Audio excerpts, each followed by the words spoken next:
Welcome to the EarthWorks podcast, where our team will share the jargon of carbon from many of our turf friends from the past 30 years. Hello all, and welcome to the EarthWorks podcast. This is Jack Higgins, and I have the pleasure of sitting in the office with Mr. Ken Flisek at the club at Nevillewood? The club at Nevillewood. The club at Nevillewood. Yeah, so Ken's invited me here to sit down kind of 3:30 in the afternoon in February. Nice sort of relaxing conversation. Get to talk to Ken about Nevillewood, but a larger conversation about, Ken, how many years have you been a greenkeeper? I've been a golf course superintendent for 37 years, and I've been here for almost 32. And before you were a super, were you in the industry? I was an assistant for, probably 4 years before I became a superintendent. Right. Worked on a course for a couple of years before that, did an internship. So I've really been doing this since, I believe, 1979. Yeah, wow. 40 plus years cutting grass. Mm-hmm. So you were here in Pittsburgh, and I'll say it because I know you wouldn't say it. You're a humble guy, but you're a bit of a legend certainly as a Pennsylvania grass grower. You're known. I think legend just means that you're old. So I fill that bill. I don't know how legendary I am, but I have been here a long time. Well, anybody that survives at this level, because this is a high level golf course, and you've been here for, like you say, 30. It'll be 32 years in the end of it. Wow. Not that we're counting, but that's how long it's been. Yes. Well, great. So, and you're the grow-in superintendent at this place. Yes, I am. Okay. This was actually the fourth golf course I've grown in, and the third one that was designed by Jack Nicklaus. That's really insane that in that amount of time, you grew in 3 golf courses in, it sounds like 10 years? Yeah, somewhere in that ballpark, probably less than 10 years. Okay, so let's get started back there. You're a Penn State grad? Yes, sort of, I guess. I graduated from high school in 1975, and I went to Penn State to be an accounting major. Okay, so you went to Penn State right out of high school? Right out of high school. I was an accounting major because my parents kind of pushed me that way because we had a very successful cousin who was an accountant. He was a controller for, I think it was Alcoa at the time. And so I went to Penn State. I was an accounting major for 2 years. Then I switched to finance. And in my third year of college, I decided that I didn't really want to work indoors the rest of my life. I kind of grew up playing golf, baseball, caddying, all the outdoor kind of things, and actually dropped out of school, much to my parents' dismay. My father was a steel worker. They wanted me to go to get a job in the steel industry in Pittsburgh, which fortunately I did not do. Got a part-time job working at the University Golf Course at Penn State. Fell in love with it. So when you dropped out of school, you stayed in State College? I stayed in State College for the summer, for actually the spring semester when I dropped out, right through the summer and into the fall. And then wanted to continue in this profession. Couldn't get a job in the winter time. Wait, quick question about the blue and white course out there. Mm-hmm. Was Bob Hudzik in charge? Bob Hudzik was, yes. He was the superintendent, and I told Bob what my intentions were and that I wanted to get in this program. I worked for Bob on the Beaver Stadium crew, actually. Oh, okay. Yeah. So Bob told me to go see Joe Dewich. Mm-hmm. So I go over to Professor Dewich's office and introduce myself and say, I just started working on a golf course 6 or 8 months ago. I'd like to make this my career. I can't work here in the winter for Bob. I want to go to Arizona. I've never been out west. I'd like to go to Arizona. Can you give me a recommendation? Do you have any students out there? And he said, I've known you for 3 minutes, so I can't really give you a recommendation, but I'll give you a list of all of our alumni in the Phoenix area. And when you get to Phoenix, call them up and see what happens. So I drove my parents' car all the way from State College to Phoenix. Would have been, I turned 21 in the state of Arizona when I was there that winter. which nobody cared about it because the drinking age was 18 or 19. Oh, wow. So I remember that I turned 21. That's how old I was. So let's see. Answered an ad in a newspaper. Mm-hmm. The Arizona Biltmore had 18 holes that were 50 or 60 years old at that point, and they were building a new golf course, and they needed to hire staff to maintain the new golf course. Okay. So I answered an ad. Turner Rainey was the superintendent at that time and said, "Oh, if you play golf and you like golf and you're a Penn Stater, you can start tomorrow." Wonderful. And so that was sort of the beginning of my career back in late 1978, I guess. That is I've been in it ever since. That is a classic golf course greenkeeper story coming Yep. into because and you happen to be connected in like a very large alumni group without even being an alumni. I found out very quickly how wide the scope was of Penn State. So after working for him, I came back, wanted to go to school. Dr. Dewich accepted me for the next year. I came and worked at Toftrees for Lou Morgan for that summer, and then started school. And Lou only just retired He did. like 5 years ago, yeah, maybe not that long ago. Not that long ago. Okay, yes. So I would have started at Penn State, I guess, in 1979, and did my internship at Medina in 1980, and graduated in a 2-year degree, the 2-year certificate, which took me really 6 years to get. Yes. So yes. I ended up in 1981 and sort of traveled around the country after that. Well, that's in this really business. that's really cool. Some questions about out in Arizona. Was it was Bermuda grass, or were you up in the mountains? Do you remember? No, we were in Scottsdale. Arizona Biltmore back then was on the edge of Phoenix, and now Phoenix is 30 Much or 40 past it. miles north of that. Okay. So yeah, we used to, on the weekends we would drive up to where the Boulders is now in Cave Creek, which was 10 miles outside of Phoenix, and we would drive up there and have a little picnic on the weekend, maybe have a few beverages, and then go, back into the city. And now it costs about $1,000 a night to sit on those same rocks that we used to sit on back then. Oh my gosh. Yeah. Wow. So you've kind of seen that growth. Yep. So we, after I graduated, I told Dr. Dewich, or before I graduated, that, having been in Arizona, that piqued my interest. Being at a brand new golf course they were building, that spurred my interest. So when he said, "What do you want to do when you graduate?" I said, "I want to move out west and I want to get into this new golf course construction thing. It looks like it'd be a lot of fun." And so right after I graduated, I got a job at Castle Pines outside of Denver, working for Terry Buchan, another Penn Stater. So that was my foot in the door with Terry working out there, and that was a Jack Nicklaus design course, and that was sort of my lead into some other jobs. Were they doing anything differently growing in golf courses back then? I mean, that because you still do a lot of growing now. Was there different chemistry? Were there different herbicides? Different? No, I think it's stayed somewhat the same. That was, obviously before the era of fertigation, so we put a lot of granular fertilizers out. Right. When Terry hired me to go to Castle Pines, my job was the second assistant. Mm-hmm. If you've ever been into a grow-in, it's a lot of work. It's very rewarding, but it's a lot of work, a lot of hours. So there was a golf course superintendent that came on board. I think he had just been terminated or whatever at his club, came on board to be the first assistant. Okay. I was hired to be the second assistant. Within 8 weeks, he quit. Wow. Because it was more work at his stage of his career than he wanted to do, and I became the first and the second assistant at the same time. Yeah, it is the position for a young, aggressive guy. Yeah. Like not for someone that might have been a superintendent for a number of years and now you'll be the assistant and we're growing in. You'll work 80 hours a week.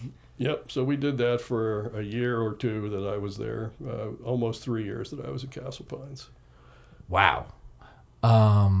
Okay, so that was your first grow in. That was the first grow-in. Met my wife when I was in Denver. She grew up in Denver, so I picked her up on the way. You brought her back to Pittsburgh. No, there was a few more stops on the way. So after Castle Pines, I was the assistant, wanted to go somewhere else, kind of to further my career. Was offered a position at Grand Traverse Resort in northern Michigan. It was an 18-hole resort. John Scott was the director of agronomy at that time. They were building a second golf course, which was going to be a Jack Nicklaus signature course. Okay. John had never done a grow-in at that point in his career and found out that I had. So I went up to northern Michigan and became the grow-in superintendent of the new course at the resort. And that would have been in like 1983, I guess I got there. Totally different environment, totally different scene, different grasses, I imagine.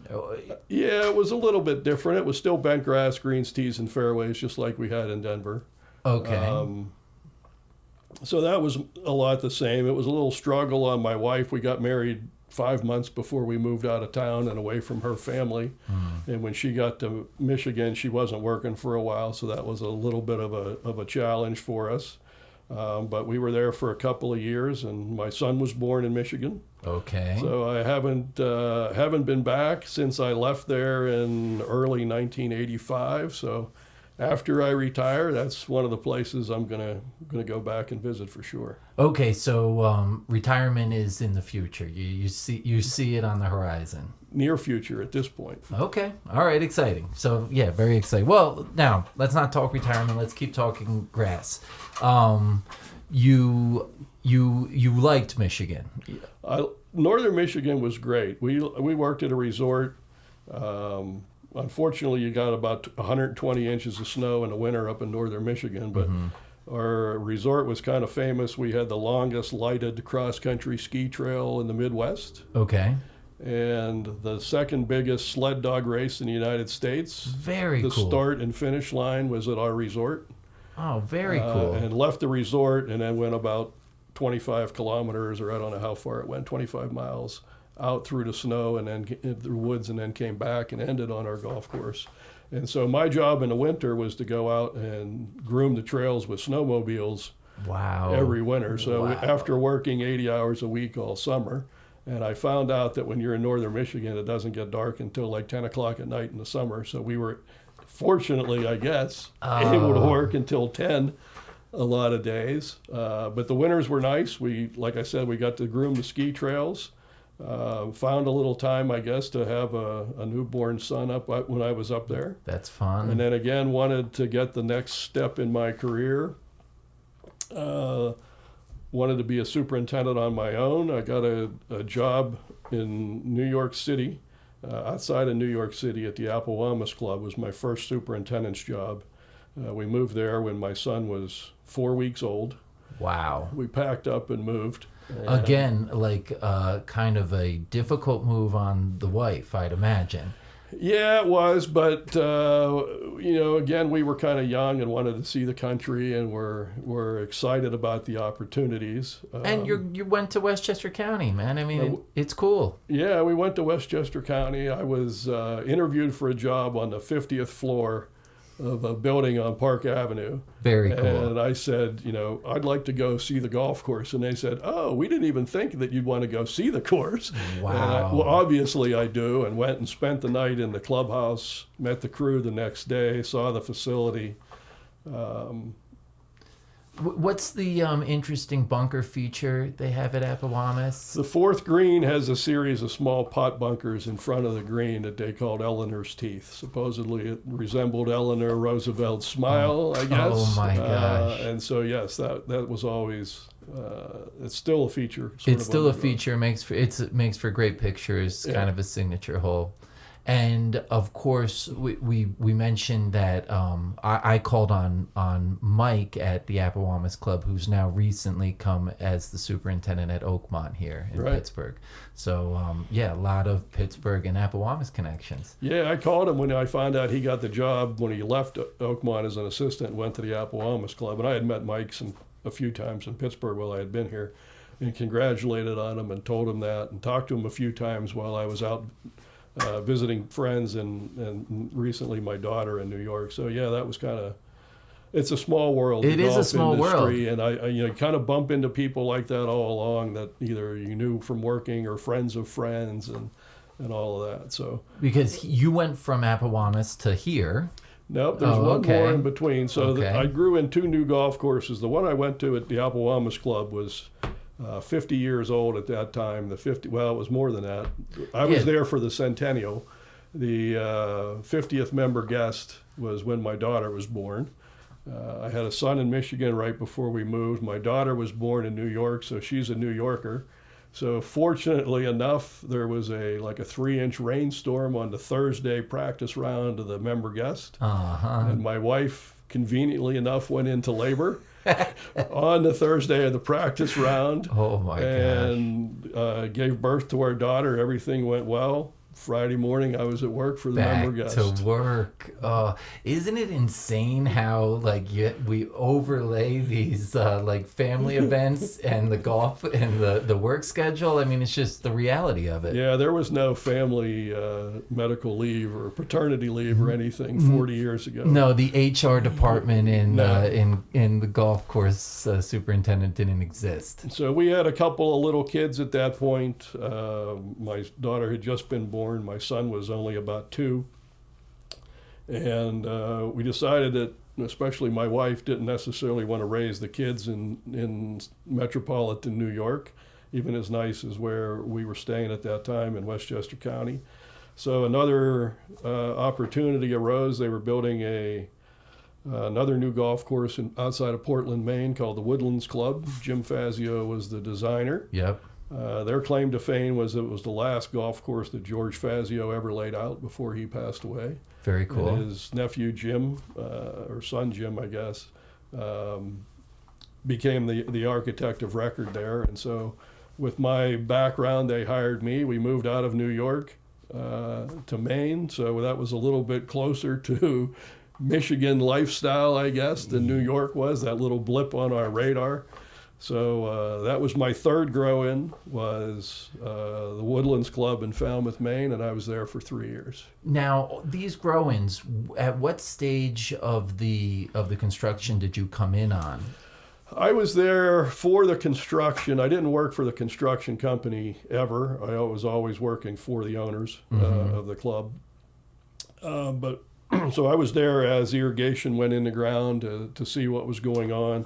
Once the seed is planted, then we took over. Okay. So that was where my real responsibility was. Try to make sure everything is good to that point, but once the seed hits the ground, it's the owner's responsibility and my responsibility to ultimately grow it in. And I also imagine that all of these were USGA root zones. All these greens Yes. were mixes. Yep. Okay, interesting. So the only push-ups you worked on were at Appowamus. That's true. So yeah, it was completely different going from two grow-ins to a course that was about 90 years old. 100-year-old golf course, and then I kind of got back into this new construction thing. Right.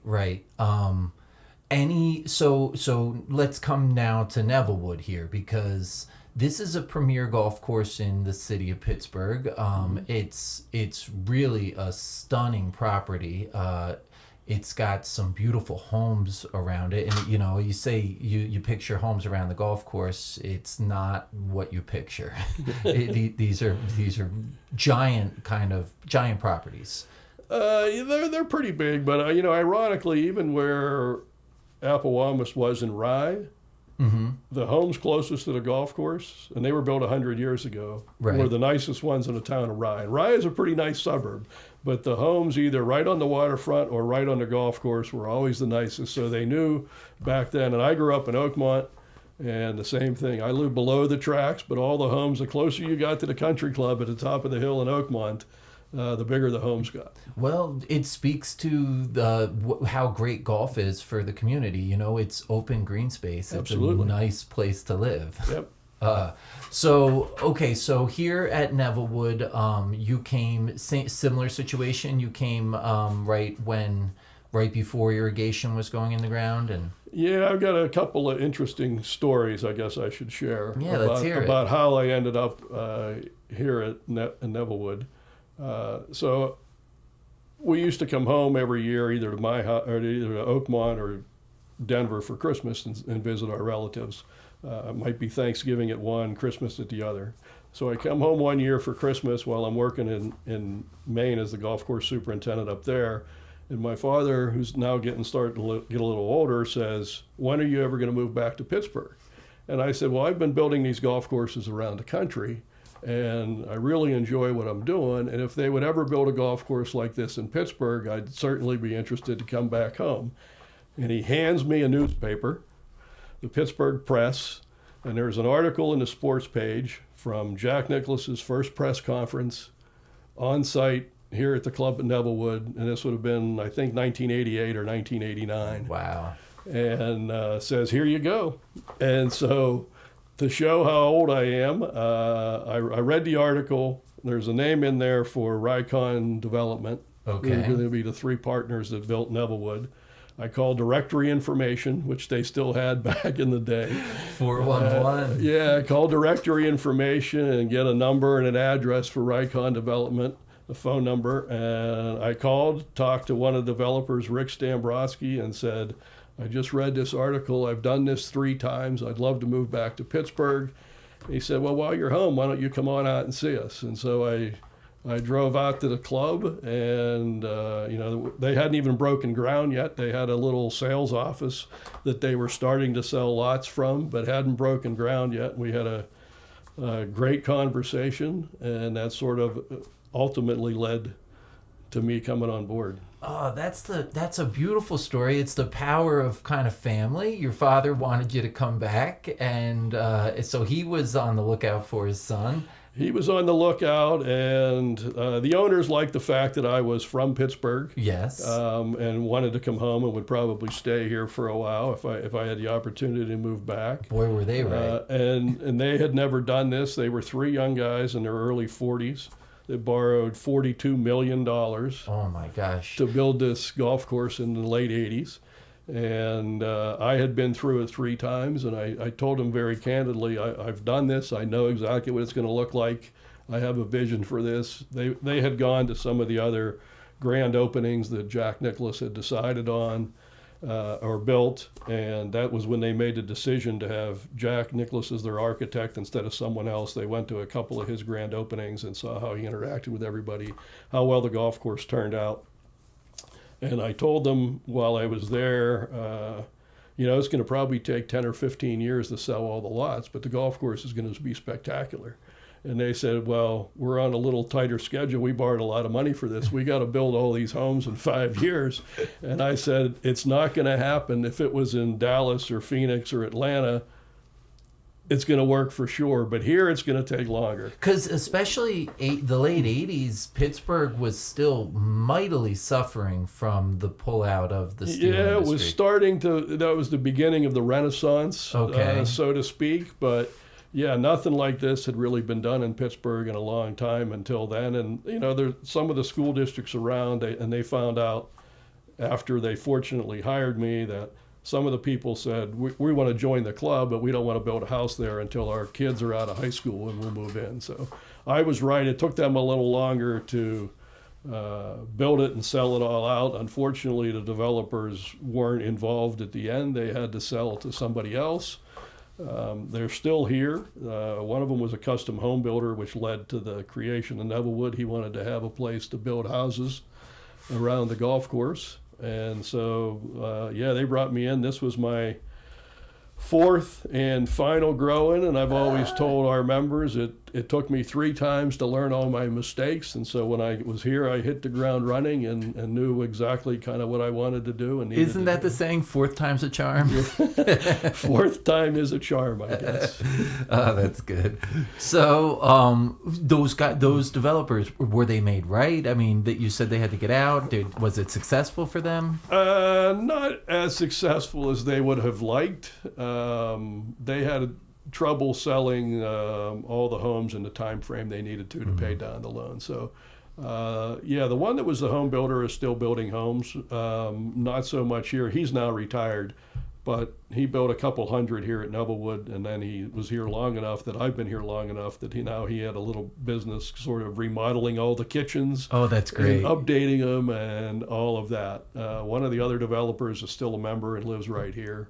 And is this an equity club now, or is it still owned by a It is group? equity, but the members own it right now. The members bought it after only, I think, 3 years when times were tough and the developers had to sell out. There was a small group of members that formed a limited partnership, bought the club from the original developer because they wanted it to stay very nice and very private. Yes. And so they bought it, and unfortunately I was able to weather that transition between the developer and the members taking over, which doesn't always happen. Yeah, so you've worked for single owners and the membership. You've done both. So it's here. really been the last probably 27 or 28 years that it's been member owned, and I've worked for green committees, board of directors, members at large, all those things. You've also, I know, stepped in as general manager of this club when you've had to. Yeah, that was actually during the time of COVID. The club decided, we were in a large renovation. There was about an $8 million project being done to build a new cart building, revamp the lower level of the clubhouse, upgrade the pool, build a new fitness building, and all this happened. It started in 2019. And so I got involved in some of the early construction meetings regarding the site work and some ideas I had to make it look a little bit better and utilize some of the property nicer so we didn't lose as much parking, how we were going to landscape it, all that kind of stuff.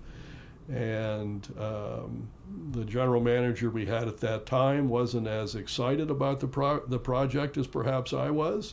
They made a decision to change directions. The president of the club called me up on a Wednesday morning right before our management team meeting and said, "I'd just like you to know that we made a decision last night. We fired our GM. And I'm going to tell the rest of the management team in 5 minutes that you're going to be the interim general manager, if that's okay with you." And I said, "I guess it's okay." And so I did that for 9 months until that was in November before COVID. Fortunately, the club was closed for a couple of months. In the winter, we did takeout, and then COVID came and we couldn't have the restaurant open. The golf course was shut down for a while. And then by May or June, when everything started to open back up, I talked to the board and said, right now I'm doing a 50% job as the superintendent and a 50% job as the GM. Okay. And once all these restrictions are lifted, the members are going to expect 100% of both. So I'd rather stay as the superintendent. Even though some of the guys on the board wanted me to become the GM, I said at this point in my career, I'll just be the superintendent. But let's hurry up and get in. Right, somebody. maybe if it was 10 years ago, you would have maybe thought to transition, but okay, that makes sense. Yeah, I could have done it, but I was already 60 something or other by then, and thought it's a little late to get started in this career. And it gave me a better appreciation for the job that the GMs have. Quite honestly, we struggle, especially nowadays, to find employees, 25 employees on the golf course. Well, multiply that times 5 times and try to find 125 people to cook the food, waitresses, servers, dishwashers, people to run the pool.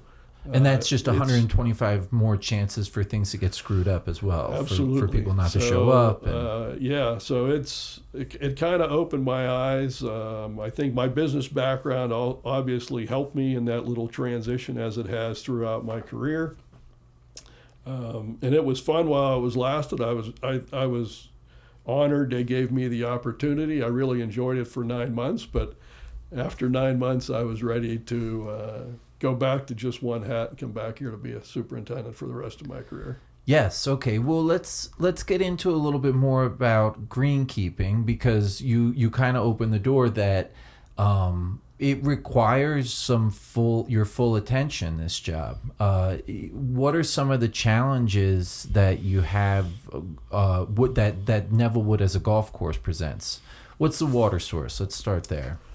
I guess we have three sources right now. We have a reservoir on the 18th hole that holds about 6 or 7 million gallons of water. Okay, that's a good bit. Yeah, when I came in 1991, there were plans originally from Mr. Nicklaus that there was going to be a huge lake built between the 4th, 5th, and 6th holes. Mm-hmm. And in one of his final design visits, he said, it took hundreds of years to grow these oak trees. I don't want to rape the forest and cut them all down to build a lake. We're going to scratch that idea, and we're going to work around the woods. So here I show up in April of 1991. The schedule is to start seeding in August. We had absolutely no water on property. Gosh. So it was a race to get the water company to bring the potable water line up the hill. We were about a mile from the closest hookup because back then we were still developing this piece of property. So it was a race to try to get the water line up here and fed through between two homes and underneath two driveways into the 18th hole so we could fill up the pond in order to seed the golf course. But that was all, so you grew in the golf course with city water? We grew it, yeah, city water, and we have about a 25-acre watershed, all the clubhouse grounds and some of the surrounding home sites. The 10th and the 11th hole, all that kind of drains into the Well, that's good into for the now. pond. So we get about a third of our water comes from runoff. We purchase about a third of our water, and somewhere around 7 years ago, we found a spring on the property, and we actually ran a pipeline 1.2 miles across 6 holes on the golf course from where the spring is and over into the lake on number 18. So we kind of have three sources, but this year, as dry as it was, or at least we didn't have any large storms to fill up the lake, we bought a lot of water this year. Mm-hmm. And that fluctuates greatly from year to year, as you can imagine. Would you say this was one of the driest years? It's funny because we actually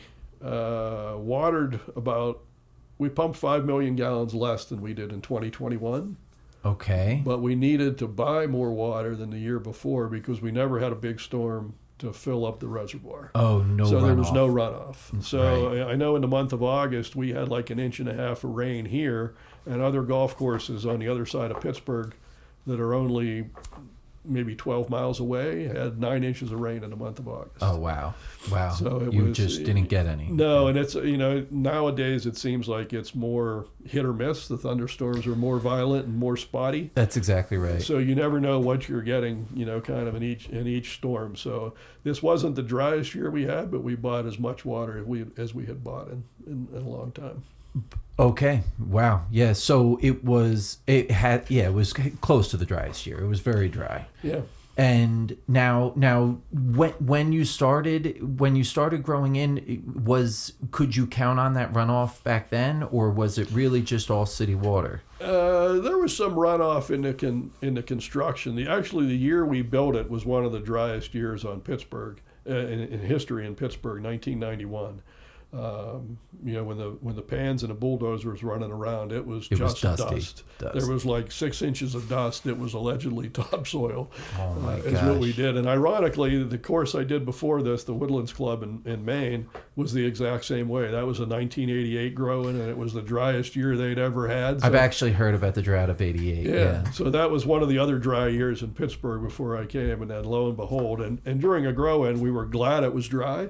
We didn't have as many washouts as you might get, although in the original grow-in, they had eliminated any straw mulching or hydro mulching out of the budget to save money.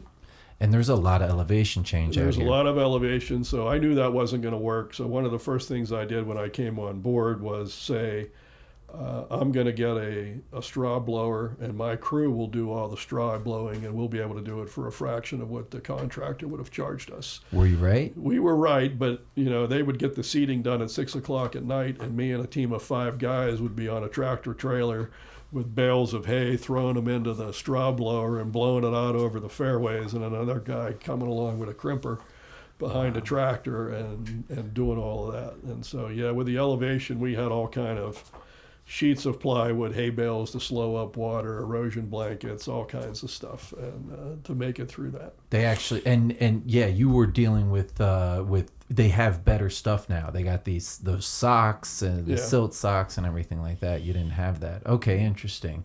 Bent grass and bluegrass. Well, the greens were originally seeded to Pencross. Mm-hmm. Fairways were seeded to Seaside and Exeter Bents, Okay. which are still pretty much there. We haven't overseeded the fairways a whole lot. The greens, we made it through about 7 or 8 years of me telling the members that grass they have on the greens at Oakmont, that stuff's junk. We're going to keep that out. We don't want any of that Poania. As a loyal Penn Stater, we want to grow bent grass.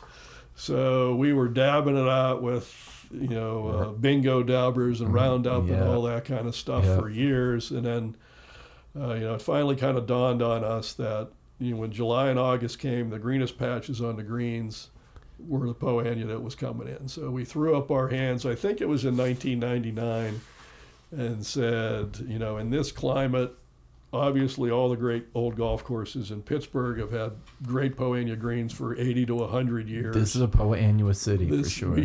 And part of that is, we're kind of cloudy being close to Lake Erie, that it's always too humid in the summer. When it was strictly bent grass, we had great greens in March, April, May, September, October, and November. Mm-hmm. But when the 3 months in the summer, when everybody wanted to play golf, they just swelled up too much and were too slow. So we transitioned from Pencross to POA, and I wrote some articles and had some talks with the members and said it's probably going to take a conversion of 5 years to do it. And we were pretty much spot on with how long it took to really convert it over. Was there anything that you could do to speed up nature or to allow that to happen better? Were you considering different practices? Yeah, there were some, and we were aerifying in August when we had bent grass, and we wanted to promote the POA. We started to aerify in October. Okay, that makes sense. Thinking that the POA would have a better chance to fill in, and the bent was already slowing down. We sprayed a little embark on the greens in the spring, and that really kind of wounded the bent or slowed it down and put some stress on it. And again, the POA was allowed to come in. We cut a little bit shorter. Back then, rolling of greens was just starting, so we were rolling the greens and smashing them, and that compaction kind of promoted the POA. Ironically, in all of this, the sunniest greens converted first. Okay. To Poania. I would have always thought it would be in the shady greens because POA does better in the shade than bent, but we come to find out every grass does better in full sun. Photosynthesis is it rises. That is the tide that rises all boats. Yep. So with the 10, 11, 12 full sun greens converted first, and then we sort of struggled to have the low shady ones. They're now pretty much POA as well, but we had to cut some trees down around all those and everything to speed that up. And I'm out here right now for the PTC Western show, and you mentioned that this is kind of the unveiling of a marketed POA seed out of Penn State. That at least that's what we think that we're going to hear. Yeah, Dave Huff, I think, finally has some seed that's available and has developed a seed harvester that can collect seed at Greens Height POA.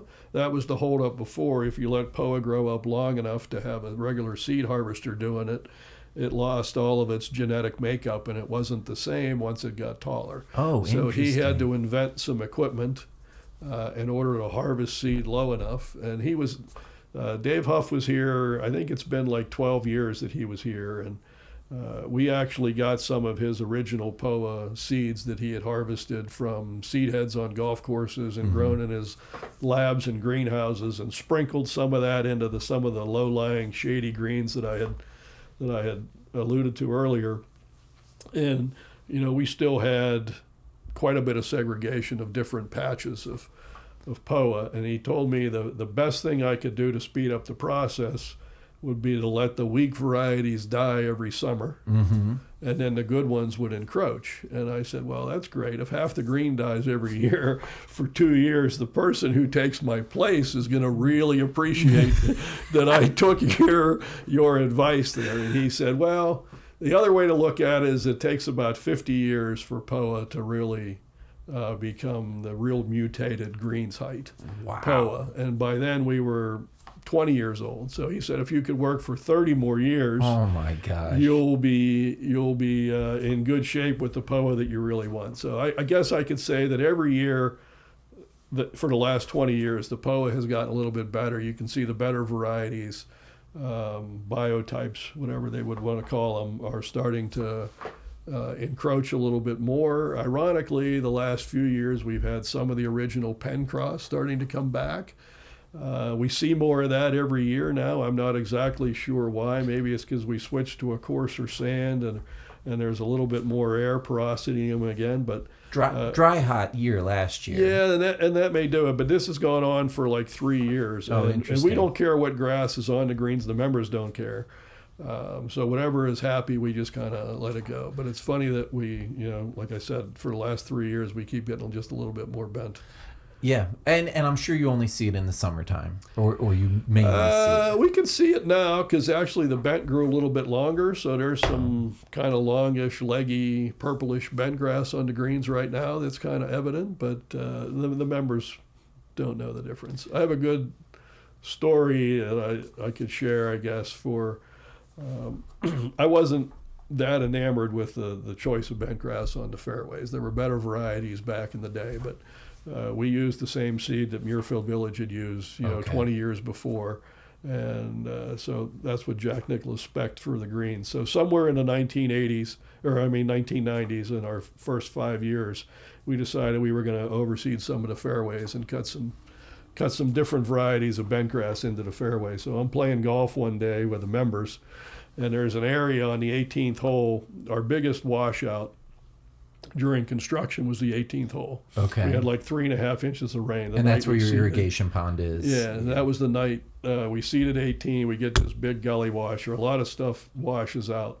I was surprised how much still grew in, but there were some fairly large areas that had become poania. So one of our members, who was actually my greens chairman, hits a ball down 20 yards from the end of the fairway, right in a giant patch of poania, and says, Ken, this bent grass that you're seeding, this new grass, this is so good. If you could get all the fairways to be exactly like this. And it was solid POA. So he's so right. That was the last time we ever overseeded a fairway. After that, I thought they don't really care. If it's green, they don't care. That's all they want. So that was the end of overseeding fairways. That's smart. Yeah. I mean, and like we're saying, this is POA City here. Now we overseed all the divots or bent grass. But okay. So that's maybe our POA conversion to getting to more drought and disease tolerant bent grasses, or what's the seed we're putting in divots. Okay, yeah. Speaking of turf types, you also taught me something once a couple years ago about allelopathy. Yep. In the fine fescue areas in your golf course. Mainly, so allelopathy is how a plant can put out chemistry out of its root zone to keep other plants from getting a hold in its patch. Right. You really see it against suckers, like against young tree saplings. Was that it? Yeah. I guess for a little background, when we seeded in 1991, our mix in the rough was 60% bluegrass, 10% rye. I'm sorry, it was 60% bluegrass and 30% fescue and only 10% rye. Okay. So we had 3 kinds of fine fescue in the roughs. Right. So when we had areas that were too steep for us to mow on a regular basis, even 30 years ago, we let those areas grow up into unmowed fescue roughs, which now is the latest craze in golf courses. It wasn't like that back then? It wasn't like that back then. We were one of the first, and it was only because we had places that were too steep to mow. Interesting. And so as we kind of have seeded other places, or there were some, when you do as much clearing as you did on a golf course like this, and there's a lot of earth got moved. Western Pennsylvania is pretty hilly, and this wasn't the best site. There's a couple of holes where we have 39 feet of fill on the fairways, gosh. and so off the edge of the fairways, it goes pretty steep down into the roughs. And any of the trees that we left on those hillsides died over time because we changed the airflow and the drainage patterns and everything. So Right. all the trees died. So as we came in and cut out all those trees and wanted to seed it to fine fescue to keep the weeds or anything down, our arborist that we used told us that you can't plant fine fescues around fruit trees in orchards because the tree won't bear fruit. Oh, that's so interesting. So we started to seed some of these hillsides, and the places that we didn't seed, this is Western Pennsylvania, it's a hardwood forest. That's the native plant. If we would just cut all the brush and dead trees, within 5 years it would be right back. Right. So we started to seed some of these areas with fine fescue, and no brush grows back through it anymore. The brush does not grow through. It probably does not work as well for like keeping crabgrass out or stilt grass, but or Canada thistle, which is our biggest problem. Yes. And a little bit of crown vetch. Oh, yes. We get too, but... Oh, yeah. Actually, now I'm remembering going around when we were discussing this, driving around, you also had your machete chopping down the Canada thistle. Yeah, that's kind of been my nemesis. Whenever I get stressed out, I can carry a machete on my cart and take it out on a few tall pieces of Canada thistle instead of yelling at my crew. That was exactly the move that day. That was great. But that is really cool about the fescue, and I didn't realize that that really wasn't a thing in construction back then. No, we used to call it native rough, and it's really not native. Like I said, hardwood forest is native here. That's what's native here. It's hard for us to grow the same fescue that grows in Scotland on 200 feet of sand. That's right. But it's something that I don't know if it's less maintenance, but it's not routine mowing. Right. So you save some labor that, and then there's other times in the year that it's more labor because you're trying to mow grass from 12 inches or 2 feet down to 5 inches again is what we cut it in the fall. Yeah. And then, trying to golf ball keep harvest the weeds time. down. Yeah, golf ball harvest time for the crew. Do you have an herbicide program for those areas, or do you kind of... We spot spray more than anything, and maybe I'm again showing my age or whatever, but when this whole trend started, it was low maintenance, low input. Right. So we don't spread or spray pre-emergent herbicides in all of the unmowed areas. And now we have somewhere between 35 and 40 acres of unmowed turf on the golf course. And it's really around the periphery of the course. It's hopefully not in play. But we don't treat all of it all the time. I still think it's, like I said, low input. So we'll spot spray the weeds out more than we'll do anything, or we'll mow it down. And what we have found is there aren't as many good golfers as we might like to think there are. Mm-hmm. So if I'm out playing, or if I'm with the members looking for their ball in the morning and have to walk into 18-inch tall grass around the fairway to find their ball, especially in the wet mornings, you get wet all the way up to your knees. Oh, absolutely. So we have started to do a little bit more routine mowing, and by routine I might mean once a month to mow it at 6 inches in some of the areas that are sort of in play, and then let some of the steeper hillsides just kind of grow up and mow a couple times a year. And you have enough of it that you still get the wispy look and everything like that. Yeah, and even the wispy look is nice. I think just the difference in the height of cut and the color. Over time, we changed the irrigation system. So the outside row of heads, and we were blessed in 1991, we probably had the best irrigation system east of the Mississippi when this was installed. So we've got 4, 5, 6 rows of heads on every hole. So the outside row, we turned to all part circle heads, so that anything outside of that, we let turn into fescue. As I said, there was 30% fescue. So the areas that we don't mow often and don't water and fertilize have turned in more into fine fescue. And so if we're mowing and fertilizing, fairways, and then we've got an intermediate height of rough, and then we've got a normal mowed rough height of 2.5 to 3 inches. And then even if we mow at 5 inches above that and it turns brown, it still sort of sets it off. And then outside of that, you might have the unmowed stuff that could be 12 to 20 inches high. A lot of variety, a lot of contour, it gives it a great look. Yep. Now, question as we're wrapping up here, has Jack been back? The last time he was here was in 2011, I believe. The Women's Open was at Oakmont. We were looking to make a master plan or make some changes on a couple of holes, and we've always had Mr. Nicklaus's input over the years. When you get a greens chairman that has a great idea of something that you want to do on the golf course, it's been wonderful for 30 years. I could say, that's a really good idea, but let me run that past Mr. Nicklaus and see what he thinks. So we had been working with their team of architects and designers every couple of years, and it seemed like every 5 years or so we would have a set of plans that we would bring their designer up, and then they would take things back to Mr. Nicklaus and review them before, and he would personally sign off even if he wasn't on property. And his memory and recollection astounded me of how well he knew every hole, why he designed it a certain way. And sometimes he would say, that's a really good idea, let's do it. Other times he would say, no, we built the golf course this way on this hole for this reason, and here's why. And that's really great to hear. It was remarkable. And so we've made some changes. So anyway, in 2011, Jack was already coming into town. I think he was coming up for a board meeting for the first tee or something that he's been heavily involved in since it started. So I get a phone call 24 hours in advance that says, Jack's already flying into Pittsburgh. He said he'd like to come over and see the golf course if it's okay with you.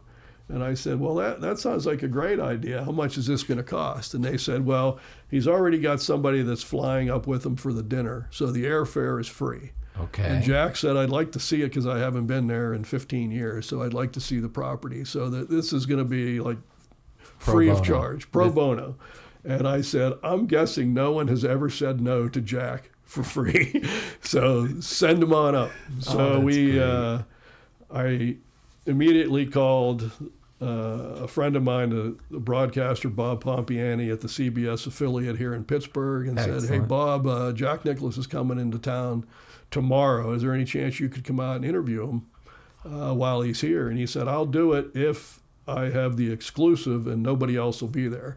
And I said, Bob, he's landing in 20 hours. I'm not making any other phone calls. And he said, perfect. So I had to write a list of questions that we were going to ask Mr. Nicklaus that he could kind of review on the plane. Oh, I love this. And he came up and we went around the golf course, gave us some ideas on things we wanted to do long term, some of which we have done, some of which we haven't yet. He got interviewed right on the golf course. When was the interview? It happened while you were out there? Yeah, it was like the Thursday of the Women's Open. And so when he was done, he sat on the back patio with the camera crew and a microphone just like you have in your hand right now. And they asked him questions for 15 minutes, and it was on the evening news. It was great. Oh, that's perfect. And the funny thing was he was driving. We had like 3 carts out, me and my greens chairman, Mr. Nicklaus and one of his designers on another cart, and then there was, I think, 2 other of his construction guys with him. So we have 3 carts. And so Jack was getting a little elderly, and we didn't have a whole lot of time because he had to go to this first tee dinner. So he would drive right up next to the championship tee on a cart, look down the fairway, take off, and drive right past all the other tees and drive within 3 feet of the green. Yes. And stop and look around and everything. And for about 5 holes in a row, everybody was walking off the green, and they're coming towards us saying, who's this guy? Why is he driving so close to the green? Until they realize who it is. And then everybody said, oh, Jack, can I get a picture with you? Absolutely. And so after about 5 holes, word spread throughout the course that, hey, Jack Nicklaus is out here. So everybody came over then to say hello. That's really great. But that was a lot of fun that day. Oh, that's a great day. And great on you for getting your buddy to interview him. And I'm sure it was a huge get for him and a huge get for Nevillewood. You put the word out there. And it was, One other story about Jack and his memory is he won the Old Tom Morris Award from the Superintendents Association. I didn't realize that. 6 or 9 years ago or something. Okay. The convention was in Orlando. Okay. So Jack comes up for, they have a stage set up with somebody from the Golf Channel is going to be the MC, and there's a question and answer session with Jack. And so or I should say Mr. Nicklaus. So they're asking him questions. He talks about, his love of turf and superintendents and how many former Nicklaus superintendents there are around the country and everything, and how we've sort of elevated the profession because his courses were always some of the best maintained in whatever city they were built in. He's right. And that was always our goal here for sure. Yeah. So after this session goes and they end it all, I go up and say, Mr. Nicklaus, I just wanted to let you know I'm Ken Flisek. I'm the golf course superintendent of the club in Nevillewood. I've been there since you built it 23 years ago or whatever the number was. I just want you to know the members really love the golf course. It's their favorite golf course to play in Pittsburgh, bar none. They love it. They play the heck out of it. Thanks for doing such a good job. And he said, thanks, that's always nice to hear. By the way, how are those 3 developers doing? It was Rick, George, and Mike, wasn't it? Wow. And it was literally 20-some years before that, and he remembered their name. And that just floored me. Oh, it's amazing. Yeah. Oh, that's so. Yeah, he really's done a wonderful thing for all of us in the golf industry. He's really a great ambassador, and especially to the superintendent. That's so great. Well, that was going to be my question. Is Jack Nicklaus as proud of Nevillewood as all of us who've had any connection to Nevillewood are proud of it? Because it really is a special golf course. It is. I've had the privilege of playing a lot of his courses over the years. I play, and so in the winters when I'm traveling, whether it's going to the GCSAA show or going to see some of our members or on vacations with friends, I always had a connection to call up a superintendent and say, hey, I'm a superintendent of the Nicklaus course. I'd love to play yours while I'm in town. And they've always been very gracious. So I've played a lot of his courses. This one is really special. It doesn't get the notoriety, and maybe there's too many homes on it because we had to build it because the developers didn't have the deepest pockets. But as far as 18 great golf courses, this is really a gem. Definitely. And his designers have told us over the years, Jack's really proud of this place the way it turned out. And he's heard a lot of feedback from people that said, hey, I was at Nevillewood, last month or whatever, and that's really good. So, yeah, I think he takes a lot of pride in this, as we all do. Yeah, absolutely. That's great to hear, and that's a great way to end. Ken, this was a really good interview. I really appreciate you taking the time and staying late to have this talk with me. Also, I'm looking up above you, and it's a great picture of Jack with the hat off at the Swilken Bridge at St. Andrews. Yeah, I've got one of him playing in the, I think it was his last U.S. Open at Pebble Beach. And when he sat on the fence post on the 18th tee looking out over the ocean, I happened to be watching it live with my wife, and I said, that picture right there is going to be for sale for decades. So lo and behold, that was like the year before I turned 50. And my wife, the only time we've ever asked Mr. Nicklaus for anything, my wife called the office and said, could we get a framed picture with Jack's autograph from my husband's 50th anniversary or 50th birthday? Oh, it's so nice. So I proudly have that in a room at home, and that's one of my greatest treasures. Oh, that's so nice, Happy Ken. Birthday, Ken. Best of luck, Jack. Oh, that's a great story. And it's been a really fun, it's really fun to hear all these stories from you. I really appreciate it. I know that all the EarthWorks listeners are going to like it too. So thanks. I got plenty more to tell. So hopefully I'll be able to talk to the guys. Come back sometime over a beer. Definitely. Along the way. Definitely. We didn't even get a chance to talk about my upcoming retirement. That'll be the next one. Okay, that'll be the next one, pal. All right. Thank you, Ken. Thank you, Jack.